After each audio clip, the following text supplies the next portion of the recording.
करायचा बरोबर येण्याकरता. मात्र तो मुलगा नदीत उडी मारायला घाबरायचा. मग एक दिवस त्या माणसाने काय केलं, मुलाच्या न कळत त्याला पाण्यात ढकलून दिला. त्याला पोहता यायचं? छे, मुलाला पोहता येतच नव्हतं. मग तो पाण्यात पडला, हातपाय मारायला लागला. मग आता तो मुलगा बुडणार. त्या क्षणी त्या वडिलांनी त्याला बाहेर काढला. पुन्हा एकदा वडिलांनी मुलाच्या न कळत त्याला पाण्यात ढकलला.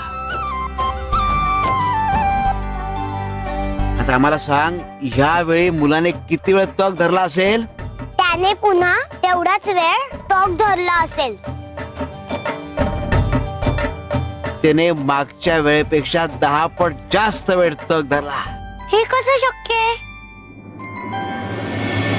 कारण त्याला विश्वास होता की तो बुडायला लागला तर त्याचे वडील त्याला